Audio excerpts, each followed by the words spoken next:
Looks like I'm live and I got a weird halo above my head from that stupid light. Try and clean the camera a little bit here. That helps. Maybe. We'll see. What's happening, folks? What's happening?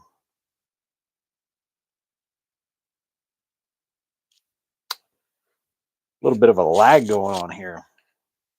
YouTube's trying to catch up to me or something. Weird. May have to do it again. Start over because YouTube's being special. I don't know. Nephew just texted me. Go figure. Anytime I go to do anything like this, my phone starts going off. Everybody wants to talk to the metal man whenever I start recording a podcast, when I start shooting a video, when I go live, when I do anything. Never fails. Phone always goes off. Got somebody join me here. Not sure who jumped in there, but welcome.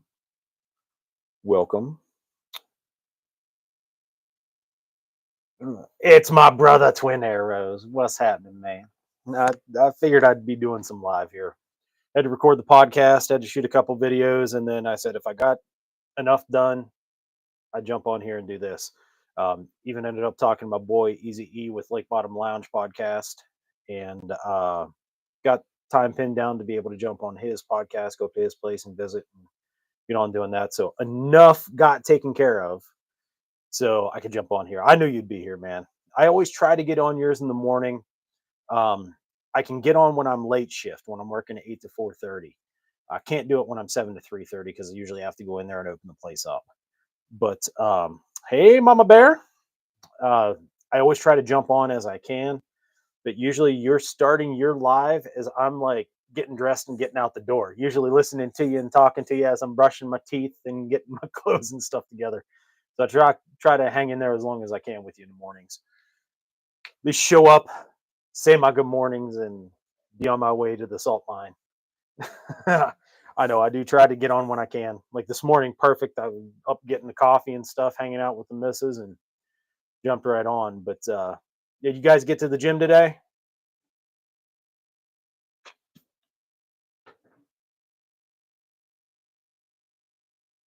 My gym was in here.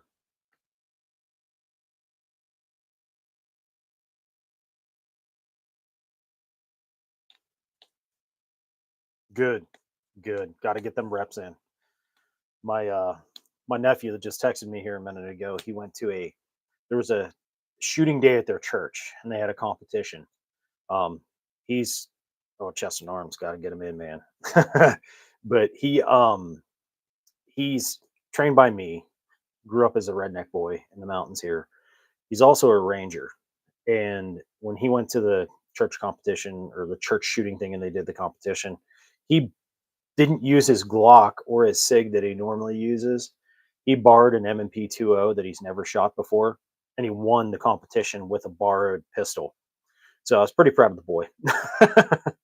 Pilgrim, welcome.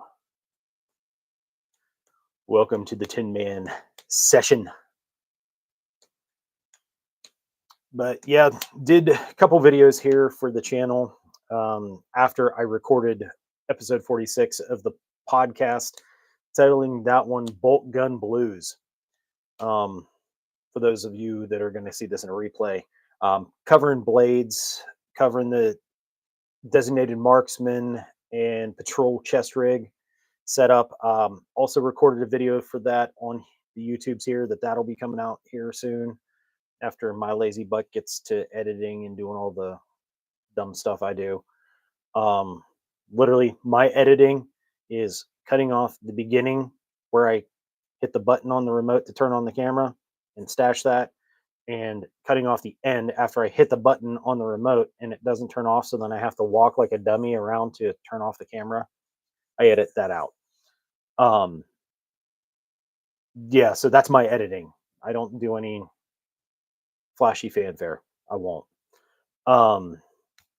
Yeah, did that video, got that set up, got an EDC pocket dump video that I just dropped before I went live here. just what I carry with me daily in my pockets, just to be prepared as I would need to, utility wise. Um, Also, going to be doing a video here in the works, um, for my designated marksman and patrol pack, which will be this packaging right over here. This is my pack that I'll be using for the patrol pack. Old Remington hunting pack. I use this as my ruck, um, for years until I got the big 75 that y'all see right here. Um, that patrol pack's in the works. I'm working on it. Um,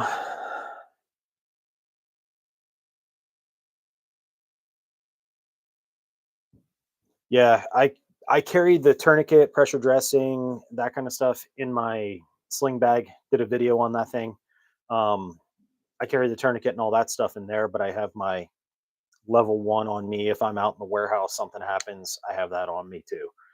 So, yeah, always got to carry the wallet, man. You can't be without the wallet. Mine comes with a couple extra little surprises along the way, but yeah, and always carry the extra mags and stuff like that too when you're EDCing a pistol. I can't quite carry my pistol at work. Um, yeah, dude, do an EDC pocket dump video too. There's another guy on the channel here, Medic Up. I want to be in talks with him. Love his videos. He's simple content like us. Twin, he keeps it simple, and I love it. I do want to get with Medic and maybe possibly do a collab, kind of like doing a collab with you. Um, he tends to lean more into the medical stuff, but I know he loves the Minuteman stuff too. Um, Want to get in touch with him and see what kind of collabs we can do. Maybe we can create a collective, almost like what I had with my brother before with the Warrior Collective. Hmm? That was like one of my ultimate goals, was to get with other creators and to come together and kind of have a guild. It was called the Warrior Collective for a reason, to bring people together. Well, unfortunately, we couldn't continue that venture, but I picked up the flag and started carrying it on my own in this place. So I'd like to get with Medic Up 24 and try to work something out with him that we can all like get together and everybody share in their content. He's more geared medical. I'm more geared military survival. You're more survival and cool shit. Maybe get some of the other guys involved and you know, have a big old Brook of collaboration or something. But got my apple juice in my army. Wife had these made for me. She has a big whiskey decanter with the same thing on it. She had made for me years ago. I love this. Love these glasses. Love the decanter. But I love my apple juice. We got some Nelson Brothers Classic here today. That's the flavor of apple juice for the day. Yeah, dude. Medic Up's cool. You'll find him commenting on my videos here. Cool dude. Just like Twin, me, we're all in this realm. Another guy I'd like to get to talk to is asymmetrical preparedness, Michael. He lives up in Pacific Northwest where I used to live, up there where Chris is from. I think he's more up in the mountains though. We were more in the high desert region in Columbia Basin. Um, get that beer, brother. Get that beer. I'm probably gonna have one here later on. The wife is making homemade sourdough pizza crust. Kind of tastes like Cheez-Its, which is really freaking awesome. But she's making homemade pizza here later on, and she does the whole Hawaiian pizza. I I'm a firm believer pineapple does not belong on pizza, but I love her anyway. Um, but I'm gonna be partaking in that homemade pizza, so I will be cracking a cold Yingling at that point. But yeah, Mike from Asymmetrical Prepared. Just watch one of his more recent videos. He was doing like the ghillie, the assault ghillie type thing that he carries on his pack, and he can throw the hood up over, and then he can don that if he needs to, the assaulter's ghillie. I like that. Give him a comment. My take, outside looking in, coming from that DM world and what I do, how I go about things. I don't have any content videos of being out in the woods yet because where I was going to go to the woods, I can't quite go there anymore. So, as the property was sold, so I'm going to Plan B. Um, Spaghetti sounds good. I like me some spagooter. Um, After we get in touch and everything else, Mama Bear, I'll have Mrs. Metal get in touch with you about the sourdough stuff. She's like the queen of sourdough. Um, Helmet cover. I already showed you that, Twin. I'll get back into the other stuff here, but um, I set these out because I knew you'd be jumping on here because I wanted to show you what I'm working with. I can't put it on as it goes on because of not having the said devices in the video. However, I can show you this much. This is a rifle trim cover. On one end, I have a retention shock cord with a keeper. Goes up, slides over the barrel, goes down, and then you wrap it. You wrap it around, let the scrim do its job there, wrap it around, up around the scope, just not covering anything you have to work with, like your mag release or your bolt catch or anything like that, keeping your ejection port clear and all that kind of stuff. But you're quite welcome, Mama Bear. This will wrap around and give you the scrim on your handguard. You can clear bipods, your weapons mounted lights, stuff like that. You know, like my thumb's a weapon mounted light, you know, it'll poke through, wrap it up around your scope and stuff. But the cool part about this one is I put a big shock cord with it. So that way it can go up over your scope and everything and then cinch down to hold it in place back closer to you. One of the things that I wanted to do with this wrap is make it so that it could be reversible. As you'll see on one side, has the old multicam. On the opposite, it is a lighter for a snowy environment. So you can wrap it and make it lighter, or as you can see here, wrap it and make it darker. You can see the two different shades that it comes out. I do the same thing with the rifle wrap. I do the same thing. Oh, my sleeve fell down over my camera there. But same as the rifle wrap, I do the same thing with the pack cover. It is reversible, so it can go light. You can attach veg in here, whatever you need, but then you also have the darker camo. As I'm waiting for my video to catch up, so you can see the lighter and the darker, depending on your environment. So that's the stuff I'm making currently with TinMan TNA. Thanks, Pilgrim. I have another rifle wrap made out of the ghillie suit jute twine, and I like it because I can tie stuff on it. This, I can just thread it. I don't have to tie it, which is really nice whenever you're in the prone. You take what's behind you and put in front of you, as they say. I get my shock cord from Amazon. Big spool of it, like Pilgrim said. You can see it over here.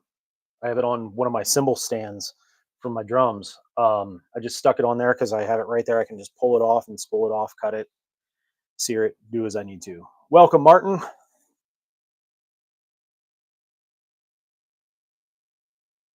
Yeah, those spools on Amazon, I think I paid. I can look and tell you what I paid, because I have the amazing Amazon machine right here that I can look and let's go back here. That would have been then. Don't mind me as I'm searching back through time, taking the Wayback Machine.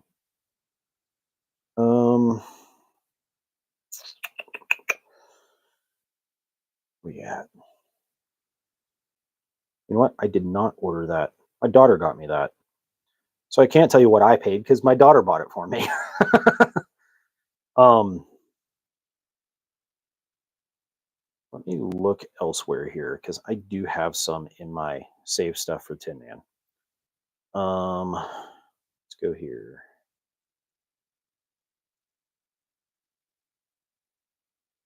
See all. Scroll down to the Tin Man.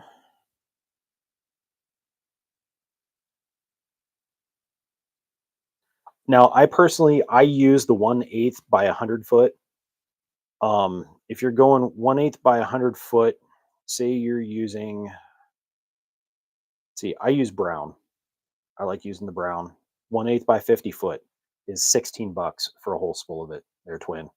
So if you have Prime, free shipping and all that stuff.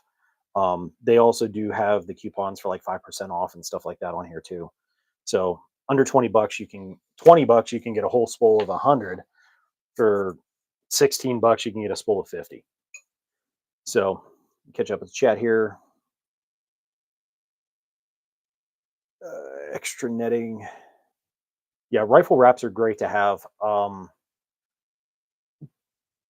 You don't necessarily deal with as much snow as I do up here. So I like mine being reversible, that I can go snow or I can go regular camo. Um, I do have burlap too. I use Martin. If I'm urban, if I'm in town and stuff, I tend to use burlap more, and I've spray painted that with some gray and some light gray and light tan and some blacks just to kind of break it up a little bit with the tan that it is. Just go a little bit darker with it. I tend to use that more in the urban setting than I do in the rural setting. The rural, I go to the scrim or I go to the ghillie types with the jute.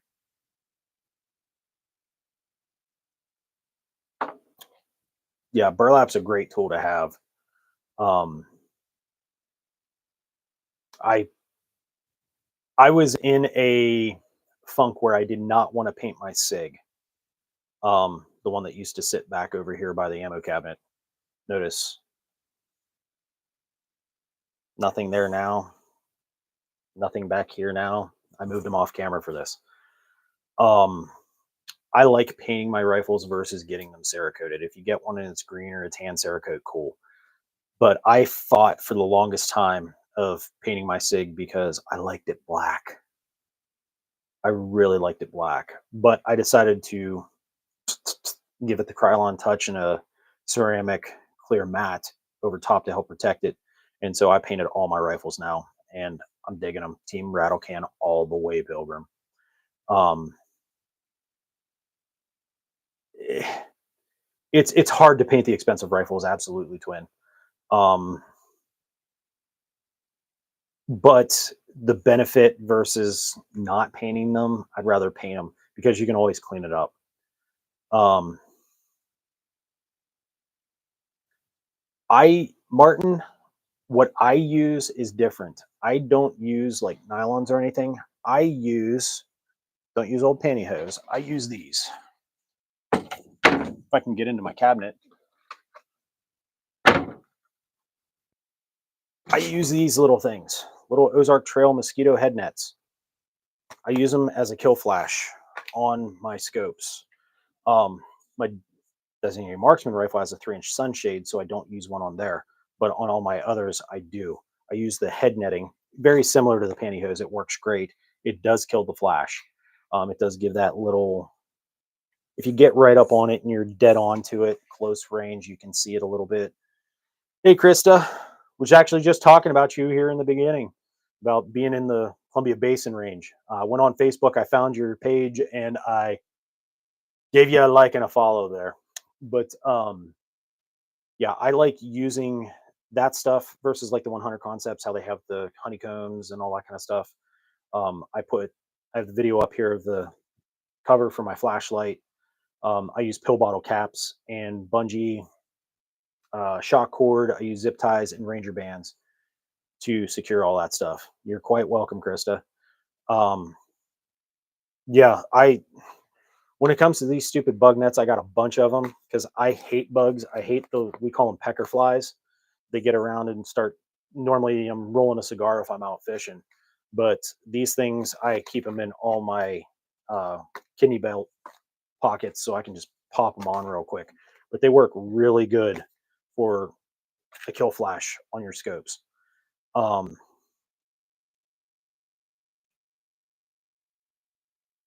thing with the painting I found, Twin, on my designated marksman rifle, the one that I got, ting, when I was showing you guys the scope and was going to cover this on that, um, I just went chocolate brown and FDE on that rifle because it's the base of nature. Your woods, you got brown and you got tans. No matter what season it is, I found here up in northern Appalachia, Stan, I found that those two colors, if I take vegetation from the environment for that season and I incorporate it onto my scrim, I can blend it perfectly. If I have it camo painted with the greens and stuff like that, I'm more environmentally specific and season specific to spring and summer and somewhat into fall. That's where that scrim wrap comes in to dress me up for the snow. Get my Smith & Wesson just waiting for better weather. Dude, I have found in painting rifles, and I've painted many, many dozens of them for myself and for other Minutemen out there, with painting them 70, 72 degrees, low humidity is the best. If it's warmer, even better. I've also found if you take a hot bowl of hot water and soak your cans in that before you paint, it will flow nicer and flow more even. You won't have the burps and the spits. Works great. Love warming up my paint cans before I get to the work. Yeah, those 100 Concepts flashlight covers work great. I can make one for 2 cents. So I make mine out of pill bottle caps. They do the same thing.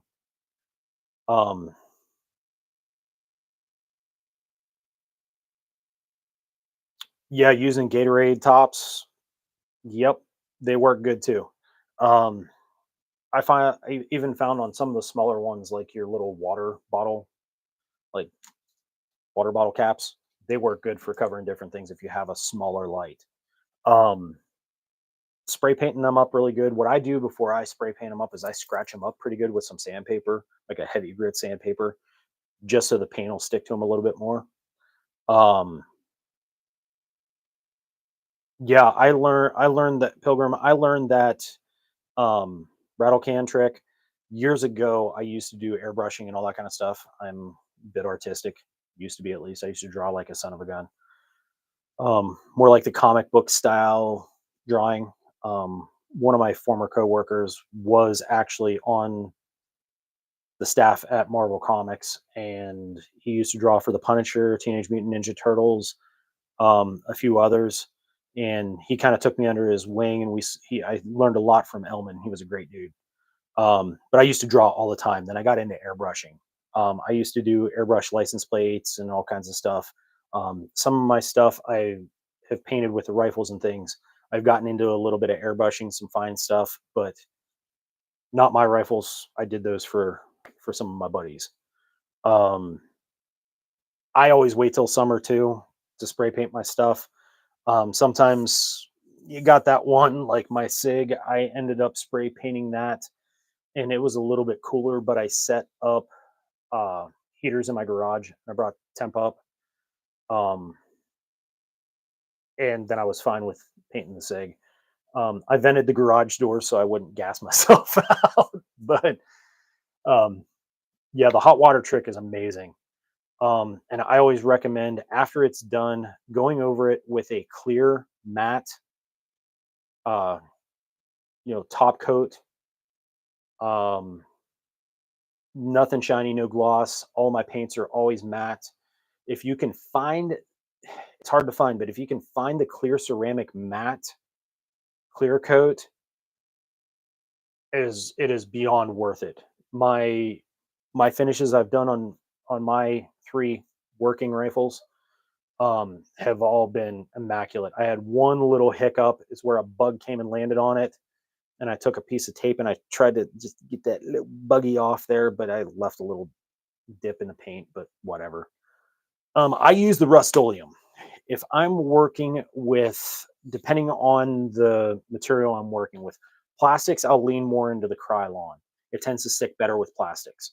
But with the rifles and the mounts and all that kind of stuff, even on the stocks and the grips and everything, the Rust-Oleum has held up really well. My Grendel, my marksman rifle, it's been going on painted for 6 years now. I'm crashing around with it. If I could show you on camera, I would, but I want to get my pee pee snacked. Um, it's held up really well. Your typical wear where you put your hands and your shell deflector and stuff like that, it's kind of worn a little bit, but all in all, the thing's holding up really well. Um, my Sig, I haven't been able to get it out since I painted it and camoed it up. Um, but my Shorty upstairs, I have got it out and I have ran it. I like running that thing because it's a lot of fun. It's really fast. But that thing, beating the daylights out of it, and I painted it 2.5 years ago, and it's been muddy and dirty and everything else, and I break out the garden hose, hose it off, and then set it in the fans and air dry it and all that stuff, and it just keeps running really good. Um, Rust-Oleum does have the camo colors. That's what I use. Um, I will tell you that it has two tans. One's like an FDE and one's like a little bit more of like a sand color. One is lighter.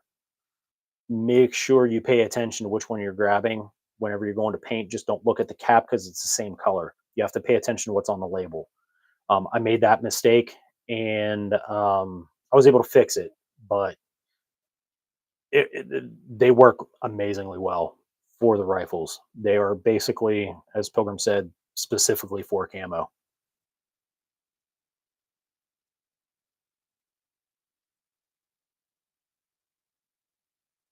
I get my flat Rust-Oleum at Walmart. I mean, any of your Ace Hardwares. I know, like you said, their Tractor Supply has it. I got my best deal here at our local Wally World, so that's what I went with. Um, the flats are the way. Flats and mats. Um, yeah, with that clear coat, just make sure it is a matte and not a gloss. Um, yeah, I haven't seen the old video where you painted one of the rifles, but I'm gonna check it out. Next time I go to do a paint job for somebody's rifle, I will be sure to get video of it to post to the channel. Um, haven't been able to do that yet because, well, frankly, I didn't have the time and I wasn't thinking about it. But yes, painting the rifles is very important. I found, like I said, the tan and the chocolate browns are the two most, no matter what season, are going to be predominant in nature.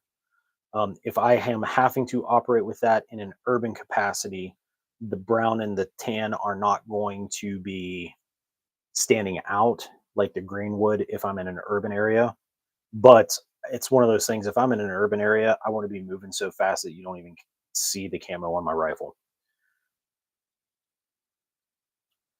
But I do like the worn and the battle worn look. It's just cool. It's just cool. But yeah, I got the scrim covers and all that kind of stuff for the rifle and for the packs. I'm going to be looking at getting some more material and offering other colors. Right now, all I have in stock is the multicam with the snow on the back. I'm looking at going with a woodland with the snow on the back, a desert with the snow on the back. Also getting into like the Cryptek and like the ATAX look. Looking at going with those because those are the most predominant camos that I can see that when I've lived all over the country, what I've seen in nature going on hikes and rucks and patrols and stuff like that. So those are the ones I'm going to be centered in on. Um, I'm not going to go freaking Call of Duty Warzone and have pineapple wraps and all that. It's just bright pink camo, tiger stripe and cheetah print, and not doing all that. Not gonna do it. Just not because I don't have to. But yeah, I appreciate you guys coming on here. Episode 46 of the podcast Bolt Gun Blues, for anybody watching now or in replay, whatever you want to call it. uh Episode 46 on Spotify. Bolt Gun Blues will be out Monday morning at 7 Eastern Standard Time, so that will be up and going there. I will be appearing on my buddy Eric on his podcast titled Lake Bottom Lounge. I will be on there in April at some point. We're recording the episode beginning of April, and should be released sometime after that. Eric's a good buddy of mine, and he is started this up. He's only 3 episodes in, and I've been doing this for years with podcasting and so on. So I'm going to help him out, jump on there, visit up with him, and catch up on some things. Going to do a video painting the Smith & Wesson and the Barrett.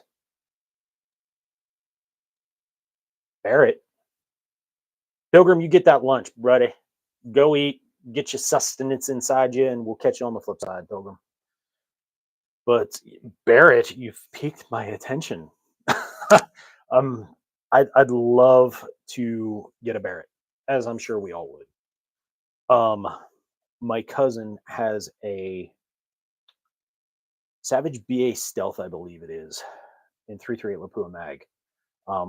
We have a 338 up here too. He lives out west, but up here we have a 338 in an RPR. I would love to be able to get a 50. One of my boys was looking at getting one of the bolt action 50 uppers for on the air 15 lower. But we haven't been able to do that. He decided to build like 12 other rifles rather than going with the 50. So down the road here, I would love to be able to get one of those PSA 50s and kit it up for the anti-material purposes and the longer range purposes. I don't like using the bigger rounds for soft targets at distance. I would much rather draw them in and use 308, 6.5 Creedmoor, 6.5 Grendel, 300 Win Mag or something like that, versus wasting the big boy ammo and the big boy calibers on the soft targets at distance. Bring them in. Bring them into your range. Bait them in. Use those thermal traps. Use coyote calls. Use a throwaway Balfang to set up a radio trap to bring in.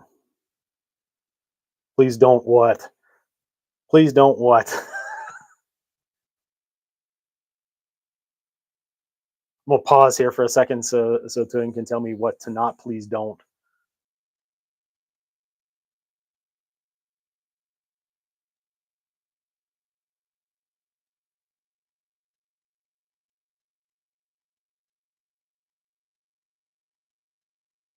Let the chat catch up here.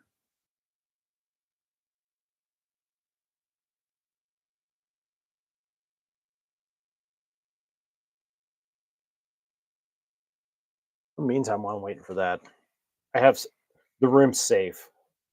I'm gonna disconnect you guys for a second. Grab the laptop so it doesn't fall, and kind of spin you around here. Got the drums back there. Got my little X's and my squares up there for doing my dry fire training. 1-inch square for headshot, 3-inch square for body, and then I go around the room up there with other X's. I have to retape them, but you get the point. Different angles, different places to draw and present to try and keep them skills up. Please don't get a Barrett 50. Oh no, I'm not going to go with a Barrett 50. I do have a buddy that has one, and it's really cool, and I like it. I've shot plenty of them, but I personally prefer the 416 over the 50 in the Barrett. But if I were buying a 50, it's either going to end up being a bolt action or it's going to be the PSA version. 338 Savage 110. That's what my 6.5 Creedmoor is, my precision rifle. I have the Savage 110 in the GRS stock for the right hander. Um, Dude, winning that 50 in a drawing, I'm never that lucky. I was at a gun and purse bash with the wife here some years ago, and there was a drawing for whatever it was, and it was a Michael Kors East West Vanilla purse or a Ruger Precision in 6.5 Creedmoor. I really wanted that Ruger Precision 6.5 Creedmoor. It was before I got that Savage, and my ticket was one number off from winning the Creedmoor. Instead, I won the Michael Kors purse. Yeah, not much I could do with that, so it became the Mrs. Purse, and we had a pocket sewn into it on the inside, so she has an armor plate in there. My buddy Kevin, um, he does like in custom interiors on vehicles. He makes saddlebags and stuff like that, and custom seats for motorcycles and everything. He's amazing in his craft. Um, he did a little pocket insert there with Velcro that I stuck some Velcro on the back of a armor plate, stuck it in there, zip it closed. All of her purses have the pocket for the armor so she can take it out and drop it into the other purse. That way she can hang it over her neck and it gives her a plate right here. If she's in a grocery store or something, she does have plate protection over her vitals. But yeah, I won that purse. So I gave it to her and I was sad. So I ended up going and buying the 6.5 Creedmoor Savage.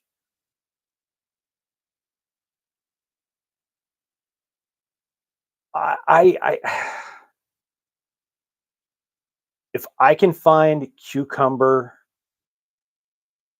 material that I can work with, I will make you a personal cucumber rifle wrap. And I should probably find one that has like the nuclear, mushroom cloud. So you have cukes and nukes.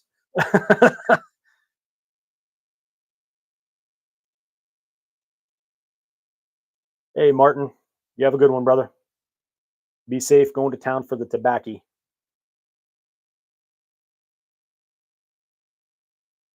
I, I keep my tobacco with me at all times.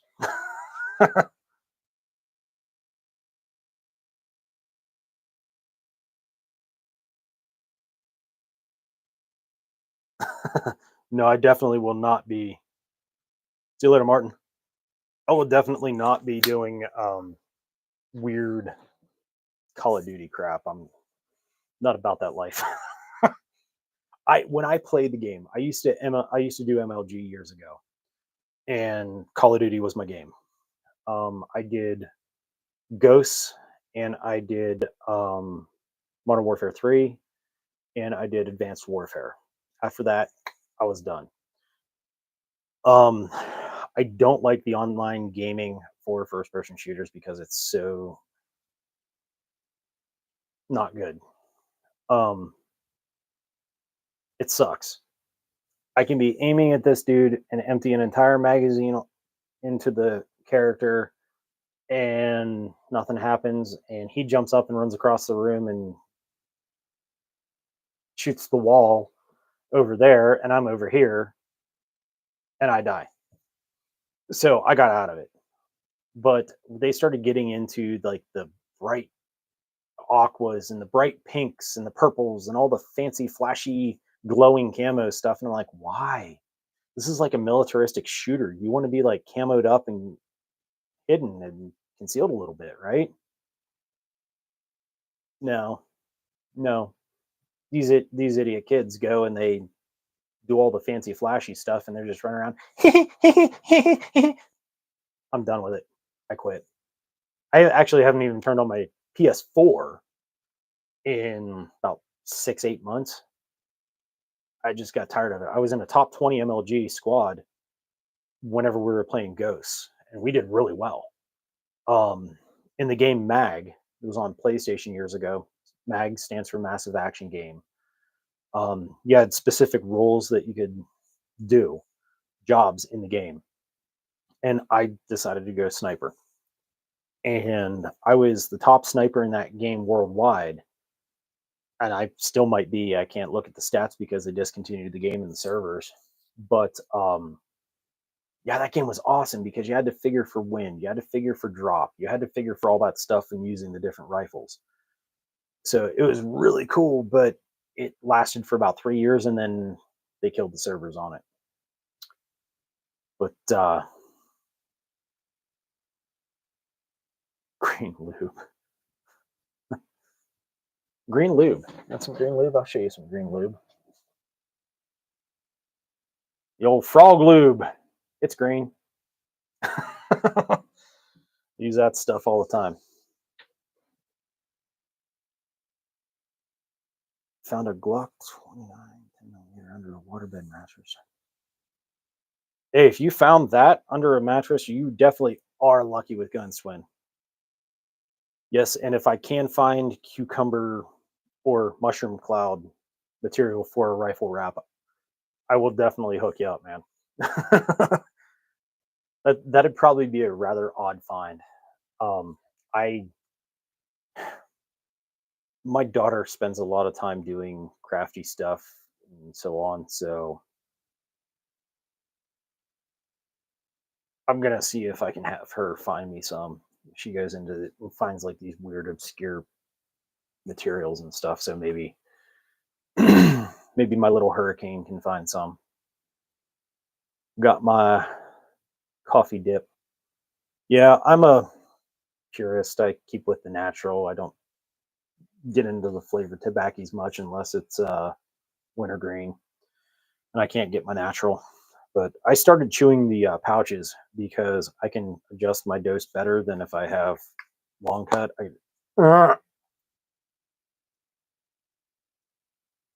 Um, yeah, so I get the pouches so that way I can adjust my dose with two pouches. I used to be a 3 or 4 pouch guy, but I cut back to two. Trying to wean myself down a bit. Feeling we're going to be playing some Call of Duty for real soon. I mean, there's always potential for it. I mean, in my merry band of misfits, we've been talking about it and we've seen potential for things to go kinetic for several years now. Fortunately, the signal fires have not been lit. Gondor has not called for aid, if you catch my drift, you Lord of the Rings folks. Um, so we haven't had to be activated to that capacity, thankfully. A lot of people don't understand what that would mean here, and unfortunately, I do understand that. Seeing it firsthand, um, it's not cool, it's not good, but it's sometimes it's necessary. Um, yeah, things aren't what they may seem to be when it comes to the world and political theater, and I truly mean theater because it's a joke. Um, if y'all listen to the podcast, you'd hear where I'm coming from on that. I won't talk about it on this platform. I'll talk about it over there or personally. I'll have those conversations. But knowing what I know, doing what I do, um, yeah, there's been several times throughout the last, I'll just say 5 6 years, the things were very very within minutes to midnight of getting kicked off, and fortunately it hasn't happened, and I hope it doesn't happen. But should it happen, I'd rather it happen in my time than in my kids' lives or my grandkids' time, because there's still enough of us hard dudes out there that can do the things necessary to ensure the posterity and the freedom and the future of our great nation and potentially restore it to what it once was meant to be. I won't say to what it once was, because we can always do better and always do better.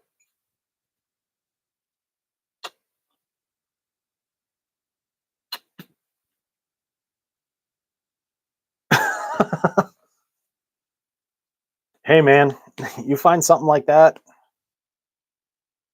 rock on. I've never been lucky. My brother, he was lucky enough one day. He was out riding a quad or out on his motorcycle or something. Then he pulled over and he found a pistol belt with a little box on there with a bunch of 22 in it, and then like a hunting knife and I think it was a Ruger Vaquero 22. He found it. It was like brand new, like everything was beautiful on it, super clean. He got in touch with the PA State Police up here and talked to them, and nobody's reported it missing, so on and so forth. They checked it out, couldn't find the owner, and so they said, if you want it, it's yours. So he got himself a Ruger Vaquero 22, finding it alongside the road. Weird, but hey, I think he still has it.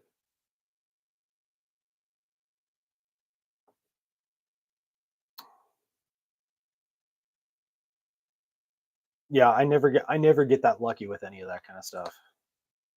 Never get that lucky. Um, I've won off some scratch tickets and like $1. I've won that purse in the purse bash. I had a pull tab thing at the date night purse bash gun bash thing. I think I won $200. We definitely don't want to fight in our own country. No, I mean, if we're gonna fight, you got to look at it this way. We have the tactical advantage because it's our home AO, area of occupancy, area of operation at that point, but now it's our area of occupancy, as I always say on the podcast. AO to me is area of occupancy, not area of operation yet. Yet. We have the tactical advantage because we know the lay of the land. But am I going elsewhere to fight somewhere else? No. Mm-mm. I won't go to foreign land. I spent my time when I was in never leaving U.S. soil, and I don't want to go back to that kind of life. Um, I will tell you, if you're going to binge listen, if you're going to binge listen to the podcast, I started off using this phone and I started using my Samsung level headphones to record, and I had no clue what I was doing on my own. I was with Reaper, my brother, and he's the IT guy. He literally is like the second guy in command of like this IT company. And he does all the computer stuff. He was the one at the helm, the switchboard, everything. And so I just joined as a guest. Well, then I started learning more about it and so on and so forth. And when I ventured out on my own, I started out crappy on that little thing. So as I go, you'll hear that the production quality gets better. To the current episodes, I I found my I found my little groove, if you want to call it that. Um, Production quality definitely gets better on that. I'm far better at that than I am at this. But yeah, and once you make it to episode 15, Mrs. is on that episode with me. I do have some guests here and there. Um, I did have a 3-part series with my boy Mando.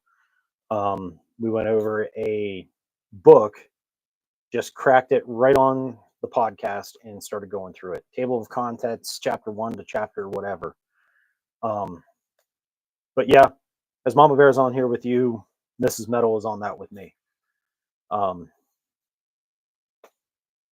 Sic vis pacem parabellum, man. Pray for peace, but prepare for war. And I also follow Psalm 144:1 from the good book. It's actually up there on my plate carrier right in the front. It says Psalm 144 metal. Um, yeah, I do believe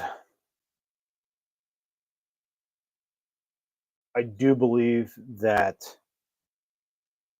if there's going to come a time when it has to be done, let it be now, when us harder guys can do it.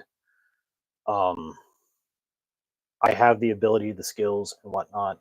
I have no problem doing bad things to bad men. Got no problem with that.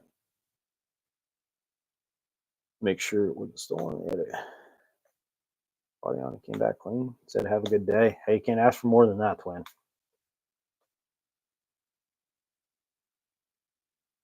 There's another prayer I like that I've said in the past, and it means something to me because of what's said and how it's said.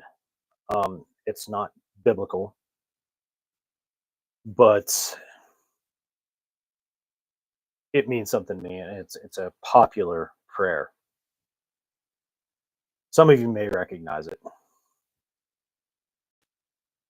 And shepherds we shall be for thee, my Lord, for thee. Power hath descended forth from thy hand, our feet may swiftly carry out thy command. So we shall flow a river forth to thee, and teeming with souls shall it ever be.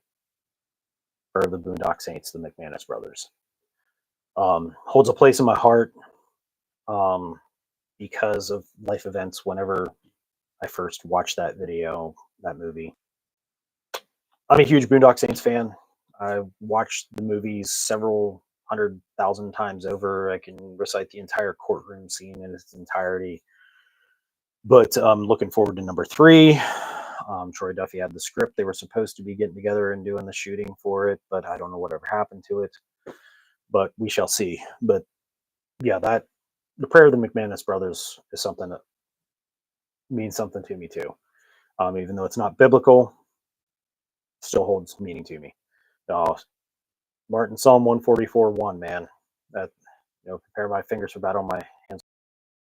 Um, yeah, I I pray that when the time comes, that I am still able-bodied enough to do the things necessary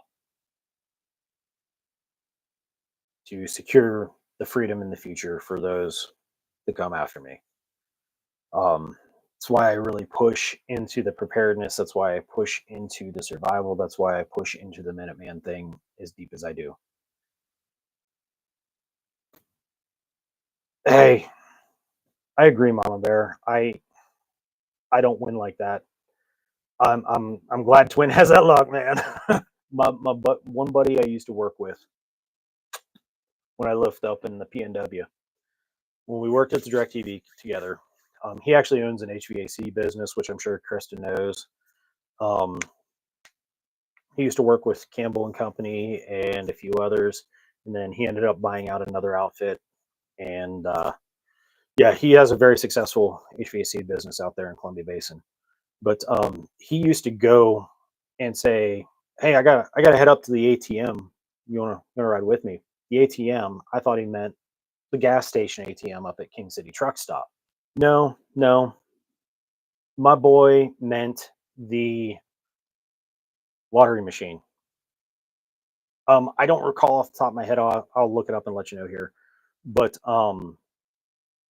he would go to the scratch off machine, throw in $5, and he'd win 50.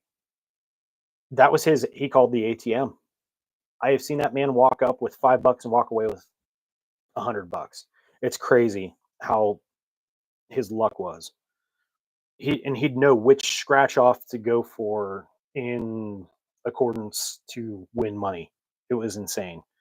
Yeah, I got to look up on the Book of Faces here because I don't recall.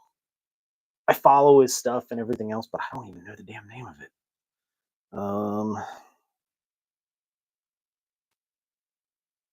He's actually currently allegedly the director of the Richland Chamber of Commerce. He owns Welsh Heating and Air Conditioning. So there it is. He owns Welsh Heating and Air Conditioning. Yeah, and he did work for Campbell and Company for years. You and I probably know quite a few people. Yes, I lived in Kennewick when I first moved out there in '04. In '08, I moved from Kennewick over to Pasco, over off of Burton Boulevard, Road 68 area. I kind of lived between 68 and Road 44 by the airport, up in the Desert Oasis development. And I used to work with Columbia Basin Satellite years ago. So Been all over that area. See, small world. Sister lives off Burton Boulevard too. I used to live up in Desert Oasis. If you're going down Burton, you make a right on Kalahari. I used to live up in there, up in that development up there.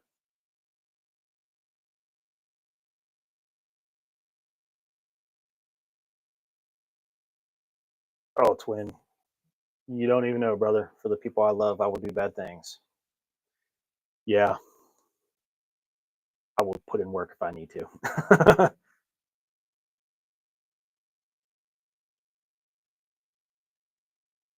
Oh, I definitely know what that area is like. When I lived up there, I did electrical, and I was also a satellite guy. I went around, did dish network, DishNet, Wild Blue, HughesNet, DirecTV. I also worked with Charter, so I would travel everywhere from Wenatchee to Dayton and like up in Pomeroy, up to Moses Lake and Ephrata. I would go down into LeGrand and Baker City, out into John Day. Um, I was a site supervisor for DirecTV from '08 until like 10 for like 2 years. So I would go between the Pasco site, then they moved the office to Kennewick. We used to be out in King City, and then they moved it to Kennewick off of Clearwater. And then we had a site up in Yakima, which was up by the train tracks off the main drag. So yeah, I know, I know the Washingtonian area very well myself. Still got a bunch of friends out there. One of my good buddies lives over in West Richland. A couple of my people live over in Kennewick, on Kennewick Ave. Um, yeah, I know that area very well. Very well. Used to live in oh, what is the name of it? When you're going up Columbia Center Boulevard, and you come to the light at Fourth, you make a right on Fourth. That big apartment complex. That's where I first moved to when I moved out there. That was, I forget the name of it, but they've built so much up there. It used to be, there used to be nothing but like desert scrub back there.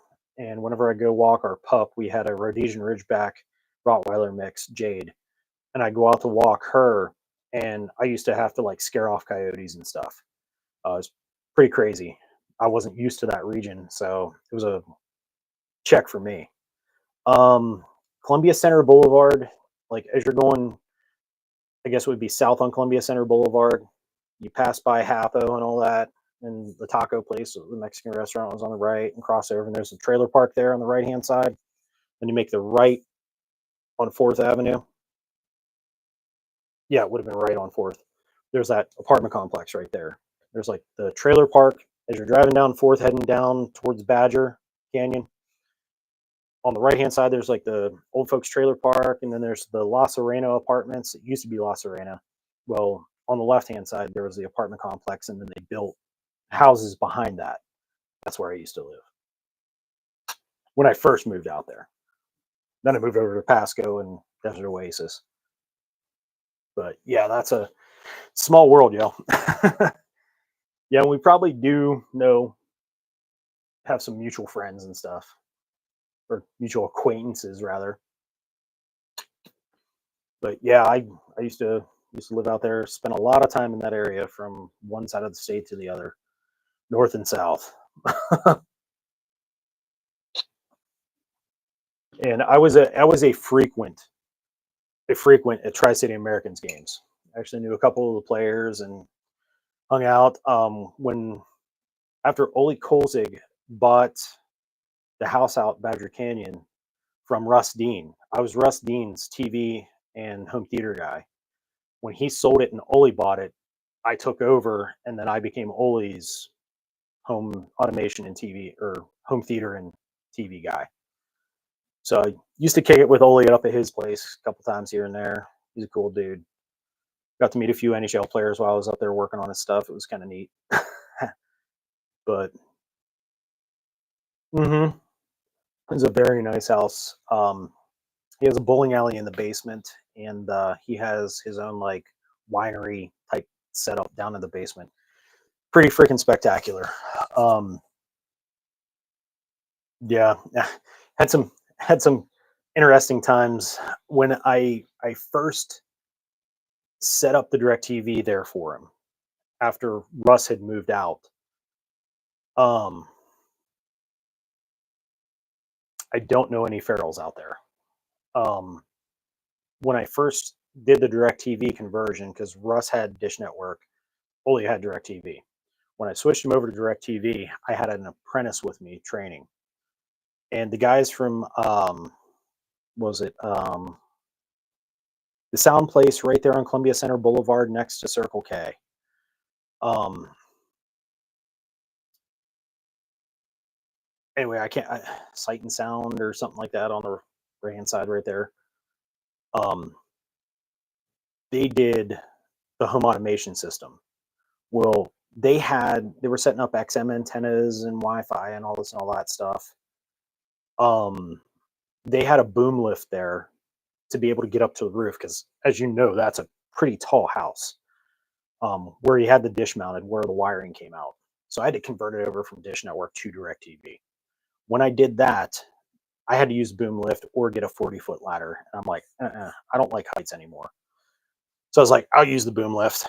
The guys are like, okay, well, we'll show you how to use it. I'm like, nah, I got this, dude. And they're like, what? I'm like, I got this. So they were scared to run the lift, and I'm heavy equipment, whatever. It's, typical Tuesday for me.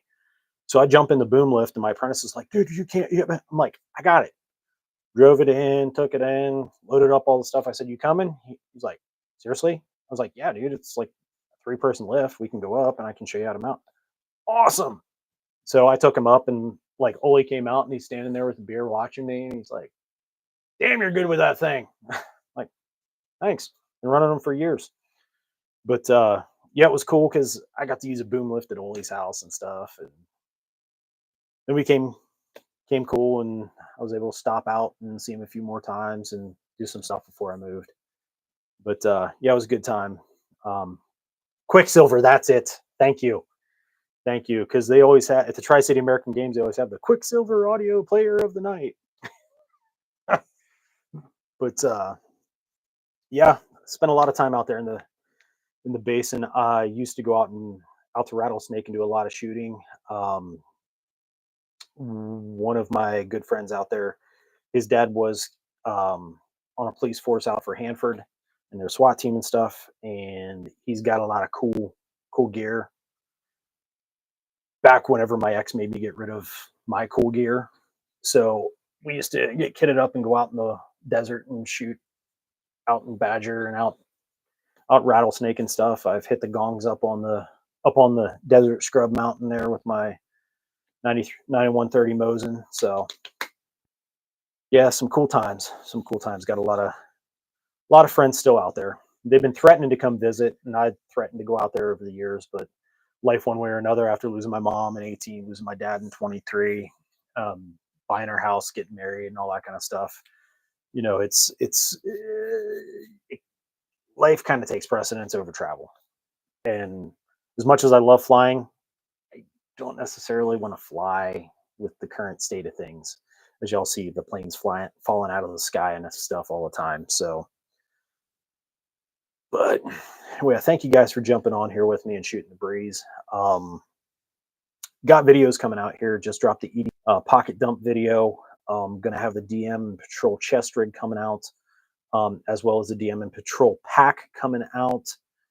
Um, yeah, I got a lot of cool stuff going on. The podcast is definitely where I get to let my hair down, my beard down, whichever way. Um, I can talk about crazy stuff there. Can't really hear.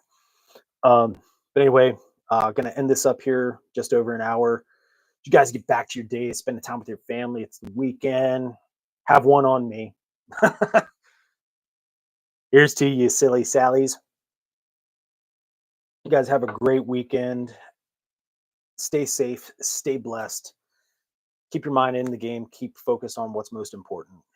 Do what you got to do and keep living that life. Appreciate y'all jumping on here with me. So, till the next time, guys, metal out.